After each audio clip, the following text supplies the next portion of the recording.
बिहार के एक छोटे से गांव कारे में सुबह की पहली किरण खेतों पर पड़ रही थी।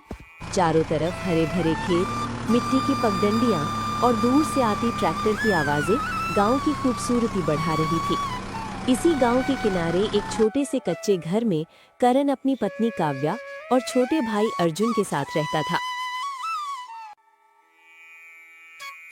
करण जी, घर में अनाज भी बहुत कम बचा है। समझ नहीं आ रहा कि आगे घर कैसे चलेगा। काव्या, तुम चिंता मत करो। भगवान ने हमें मेहनत करने के लिए हाथ दिए हैं तो रास्ता भी जरूर दिखाएंगे। लेकिन इस बार खेत की जुताई कैसे होगी? हमारे पास अपना ट्रैक्टर भी नहीं है। किसी किसान से ट्रैक्टर मांग लेंगे। अगर ट्रैक्टर नहीं मिला तो खुद बैल लेकर खेत जोत दूंगा। भैया, आप हर बार अकेले ही इतनी मेहनत करते हैं। इस बार मैं भी आपके साथ खेत में काम करूंगा। तू मेरा छोटा भाई है अर्जुन, तेरी पढ़ाई ज्यादा जरूरी है। भैया, घर की हालत देखकर मैं सिर्फ पढ़ाई कैसे कर सकता हूँ? आप दोनों चिंता मत करो, मेहनत करेंगे तो भगवान जरूर हमारी मदद करेंगे। अगली सुबह करण सूरज निकलने से पहले अपने खेत में पहुंच गया। खेत सूखा पड़ा था और जुताई का समय निकलता जा रहा था। करण मिट्टी को हाथ में लेकर चिंता में डूब गया। अगर आज खेत की जुताई नहीं हुई तो इस साल भी फसल हाथ से निकल जाएगी। करण भाई, इतनी सुबह खेत में अकेले बैठे क्या सोच रहे हो? बबलू भाई, खेत की जुताई करनी है लेकिन ट्रैक्टर का इंतजाम नहीं हो पा रहा है। मेरे पास ट्रैक्टर है, लेकिन वो अभी सुरेश लेकर दूसरे गांव गया हुआ है। कब तक वापस आएगा? शायद 2-3 दिन लग जाएं। 2-3 दिन बहुत देर हो जाएगी। खेत में अभी थोड़ी नमी है। समय निकल गया तो सारी मेहनत बेकार हो जाएगी। तुम चिंता मत करो करण, मैं भी कोई रास्ता निकालने की कोशिश करूंगा। करण अभी खेत में ही बैठा था कि तभी गांव का साहूकार लाला धनराज वहां पहुंच गया। करण ने उसे देखते ही समझ लिया कि वो अपने पुराने कर्ज की बात करने आया है। अरे करण, यहाँ बैठकर मिट्टी देखने से मेरा पैसा वापस नहीं होगा। राम राम लाला जी, आपका पैसा मैं जरूर चुका दूंगा। कब चुका देगा? पिछले साल भी यही बोला था। पिछली फसल खराब हो गई थी लाला जी। इस बार फसल अच्छी हुई तो आपका पूरा कर्ज चुका दूंगा। मेरी बात ध्यान से सुन। इस बार समय पर पैसा नहीं मिला तो अपनी जमीन मेरे नाम करनी पड़ेगी। लाला जी, यही जमीन मेरे परिवार की आखिरी उम्मीद है। थोड़ा समय और दे दीजिए। मुझे तुम्हारी मजबूरी से कोई मतलब नहीं, पैसा चाहिए बस। इतना कहकर लाला धनराज वहां से चला गया। करण कुछ देर तक चुपचाप जमीन को देखता रहा। हे भगवान, मेरी मेहनत और मेरे परिवार की इज्जत दोनों बचा लेना। करण उदास होकर गांव की तरफ लौट रहा था। रास्ते में उसे रामदीन चाचा मिल गए। क्या हुआ करण बेटा, चेहरा इतना उदास क्यों है? चाचा, खेत की जुताई के लिए ट्रैक्टर नहीं मिल रहा। ऊपर से लाला धनराज कर्ज के लिए दबाव बना रहा है। बेटा, हिम्मत मत हार। जानकीड़ी गांव में एक ऐसे इंसान है जो जरूरतमंद की मदद करने से कभी पीछे नहीं हटते। कौन चाचा? सकल देव बिंद जी। क्या वे मेरी मदद करेंगे? तुम अपनी परेशानी बताकर तो देखो बेटा। मदद मिलेगी या नहीं ये बात की बात है, लेकिन कोशिश जरूर करना। ठीक है चाचा, मैं आज ही उनसे मिलने जाऊंगा। करण सकलदेव बिंद जी के घर पहुंचा। घर के बाहर एक ट्रैक्टर खड़ा था। सकलदेव बिंद जी कुछ किसानों से बातचीत कर रहे थे। आओ करण, क्या हुआ? इतने परेशान क्यों हो? सकलदेव बिंद जी, मेरे खेत की जुताई का समय निकल रहा है। मेरे पास ट्रैक्टर नहीं है। अगर समय पर खेत नहीं जोता तो इस साल भी फसल खराब हो जाएगी। बस इतनी सी बात के लिए इतना परेशान हो रहे हो? मेरी हालत आप जानते ही हैं। किराए के ट्रैक्टर के पैसे भी नहीं हैं। करण, तुम मेरा ट्रैक्टर लेकर खेत जोत लो। लेकिन मैं किराया कैसे दूंगा? किसने तुमसे किराया मांगा? लेकिन डीजल का खर्च तो। उसकी चिंता भी मत करो। सकलदेव बिंद जी, मैं आपका एहसान जिंदगी भर नहीं भूलूंगा।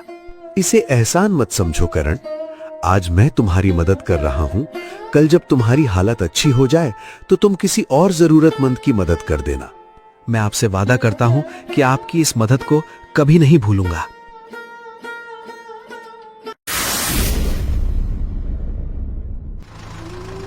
कुछ ही देर बाद सुरेश ट्रैक्टर लेकर करण के खेत में पहुंच गया। ट्रैक्टर की आवाज सुनकर करण के चेहरे पर पहली बार खुशी दिखाई दी। करण भाई, बताओ कहाँ से खेत जोतना शुरू करें? सुरेश भाई, पहले इस तरफ से शुरू कर दो। आज मेरा खेत बच गया तो समझो मेरा पूरा परिवार बच जाएगा। चिंता मत करो भाई, आज पूरा खेत तैयार करके ही जाएंगे। ट्रैक्टर खेत में उतर गया। सूखी मिट्टी पलटने लगी। करण की आंखों में उम्मीद की चमक दिखाई देने लगी।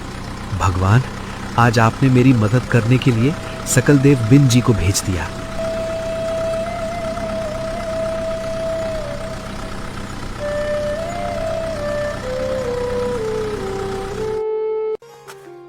शाम को करण जब घर पहुंचा तो काव्या दरवाजे पर उसका इंतजार कर रही थी। आज आपके चेहरे पर खुशी दिखाई दे रही है, क्या हुआ? काव्या, हमारी परेशानी कुछ कम हो गई है। सकलदेव बिन जी ने अपना ट्रैक्टर हमारे खेत की जुताई के लिए दे दिया। सच में? हाँ, उन्होंने डीजल का खर्च भी नहीं लिया। भगवान उनका भला करे। ऐसे लोग आज भी हैं, तभी तो दुनिया चल रही है। भैया, अब मैं भी खेत में आपके साथ काम करूंगा। ठीक है अर्जुन, लेकिन अपनी पढ़ाई मत छोड़ना। नहीं भैया, पढ़ाई भी करूंगा और खेत में आपकी मदद भी करूंगा। दिन बीतते गए। करण और अर्जुन ने दिन रात मेहनत की। खेत में बीज डाले गए और कुछ ही समय बाद मिट्टी से छोटी छोटी हरी पौधे निकलने लगी। करण जी, देखिए हमारे खेत में पौधे कितने अच्छे निकल रहे हैं। हाँ काव्या, लगता है इस बार भगवान ने हमारी मेहनत सुन ली। भैया, अगर फसल अच्छी हुई तो सबसे पहले लाला धनराज का कर्ज चुका देंगे। हाँ अर्जुन, और उसके बाद सकलदेव बिन जी को उनका धन्यवाद करेंगे। लेकिन किस्मत ने करण की परीक्षा अभी खत्म नहीं की थी। एक रात अचानक आसमान में काले बादल छा गए। तेज हवा चलने लगी और देखते ही देखते मूसलाधार बारिश शुरू हो गई। करण जी, इतनी तेज बारिश हो रही है, खेत में पानी भर गया तो हमारी पूरी फसल बर्बाद हो जाएगी। तुम घर पर रहो काव्या, मैं खेत देख कर आता हूँ। भैया, मैं भी आपके साथ चलूंगा। करण और अर्जुन बारिश में खेत की तरफ दौड़े। खेत की मेड़ टूटने लगी थी और पानी तेजी से अंदर जा रहा था। अर्जुन, जल्दी से इस तरफ की मेड़ मजबूत कर। भैया, पानी बहुत तेज है। हिम्मत मत हार, हमारी फसल बचानी है। इसी बीच गांव में किसी ने सकलदेव बिंद जी को करण के खेत की हालत बता दी। वो बिना देर किए अपना ट्रैक्टर लेकर वहां पहुंच गए। करण, घबराना मत, हम सब मिलकर खेत का पानी बाहर निकालेंगे। अरे गांव वालों, खड़े मत रहो, सब लोग करण की मदद करो। पूरी रात कारे गांव के लोग करण के खेत को बचाने में लगे रहे। किसी ने फावड़ा उठाया, किसी ने मिट्टी हटाई और ट्रैक्टर से पानी की निकासी का रास्ता बनाया। सुबह होते होते बारिश रुक गई। करण ने खेत की तरफ देखा, उसकी फसल बच गई थी।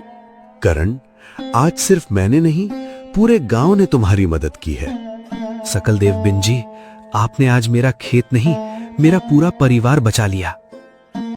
कुछ महीने बाद करण की मेहनत रंग लाई। खेत में शानदार फसल तैयार हो चुकी थी।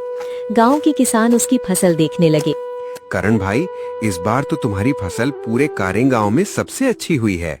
बबलू भाई, ये सिर्फ मेरी मेहनत का नतीजा नहीं है, कई लोगों की दुआ और मदद इसमें शामिल है। करण ने फसल बेच दी। इस बार उसे अच्छी कीमत मिली। सबसे पहले वो लाला धनराज के पास पहुंचा। लाला जी, आपका पूरा पैसा ले आया हूँ। पूरा पैसा? हाँ, 1 रुपया भी बाकी नहीं रहेगा। मुझे उम्मीद नहीं थी कि तू इतनी जल्दी कर्ज चुका देगा। गरीब हूँ लाला जी, लेकिन मेहनत और ईमानदारी से पीछे नहीं हटता। ठीक है करण, आज से तेरी जमीन पर मेरा कोई कर्ज नहीं है। धन्यवाद लाला जी। कर्ज चुकाने के बाद करण ने अपनी मेहनत की कमाई से एक पुराना ट्रैक्टर खरीद लिया। भैया, अब हमारे पास भी अपना ट्रैक्टर है। भगवान ने आखिर हमारी मेहनत का फल दे ही दिया। अर्जुन, अब हमारे पास भी अपना ट्रैक्टर है। कारे गांव में जिस गरीब किसान के पास ट्रैक्टर किराए पर लेने के पैसे नहीं होंगे, उसके खेत की जुताई मैं बिना पैसे के करूंगा। आपने ऐसा फैसला क्यों लिया? क्योंकि जब मैं मुसीबत में था, तब सकलदेव बिन जी ने मेरा हाथ पकड़ा था। अब मेरी बारी है किसी और का हाथ पकड़ने की। करण अपना नया ट्रैक्टर लेकर सबसे पहले सकलदेव बिंद जी के घर पहुंचा। सकलदेव बिन जी, आज मैं जो कुछ भी हूँ, आपकी मदद की वजह से हूँ। नहीं करण, तुम्हें यहाँ तक तुम्हारी मेहनत लेकर आई है। अगर उस दिन आपने ट्रैक्टर नहीं दिया होता तो मेरी मेहनत खेत तक पहुंच ही नहीं पाती। तो मेरी एक बात मानोगे? जी जरूर। जिस तरह मैंने तुम्हारी मदद की उसी तरह तुम भी जरूरतमंद किसानों की मदद करना। मैं वादा करता हूँ। उस दिन के बाद करण का ट्रैक्टर कारे गांव के गरीब किसानों के खेतों में चलने लगा। जिस किसान के पास पैसे नहीं होते, करण उससे सिर्फ एक बात कहता, पहले खेत जोतो, पैसे की चिंता मत करो। अगर आज तुम देने की हालत में नहीं हो तो कल किसी और जरूरतमंद की मदद कर देना। करण भाई, भगवान आपको हमेशा खुश रखे। आपने हमारी बहुत मदद की है। भाइयों, मैंने कुछ नहीं किया, बस वही किया है जो कभी सकलदेव बिंद जी ने मेरे लिए किया था। दूर खड़े सकलदेव बिंद जी ये सब देख रहे थे। उनके चेहरे पर संतोष की मुस्कान थी। करण ने उनकी तरफ देखा और हाथ जोड़ दिए। कारे गांव के एक गरीब किसान की जिंदगी ने पूरे गांव को एक बड़ी सीख दे दी थी। किसी की मदद करने के लिए करोड़ों रुपए होना जरूरी नहीं। कभी कभी एक ट्रैक्टर, थोड़ी मेहनत और किसी के साथ खड़े होने का हौसला भी किसी की पूरी जिंदगी बदल सकता है। और सबसे बड़ी बात, जब कोई इंसान मुश्किल समय में आपका हाथ पकड़ता है तो उस हाथ को कभी भूलना नहीं चाहिए, क्योंकि जिंदगी में मिला हुआ सहारा तभी सार्थक होता है जब हम आगे चलकर किसी और का सहारा बने। आज मैं जो कुछ भी हूँ उसमें सकलदेव बिंद जी की मदद का बहुत बड़ा हिस्सा है। मैं वादा करता हूँ कि जब तक मेरे पास ये ट्रैक्टर रहेगा मैं जरूरतमंद किसानों की मदद करता रहूंगा। बस करण, यही मेरी सबसे बड़ी खुशी है। और इसी के साथ कारे गांव में एक नई शुरुआत हुई। एक मदद से दूसरी मदद, एक उम्मीद से दूसरी उम्मीद, और एक किसान की जिंदगी से पूरे गांव में इंसानियत की एक नई मिसाल कायम हो गई। अगर आपको करण और सकलदेव बिंद जी की ये भावुक कहानी पसंद आई हो तो वीडियो को लाइक करें। ऐसी ही ग्रामीण, किसान और इमोशनल हिंदी स्टोरीज के लिए बेल आइकन जरूर दबाएं। मिलते हैं अगली कहानी में, तब तक के लिए धन्यवाद।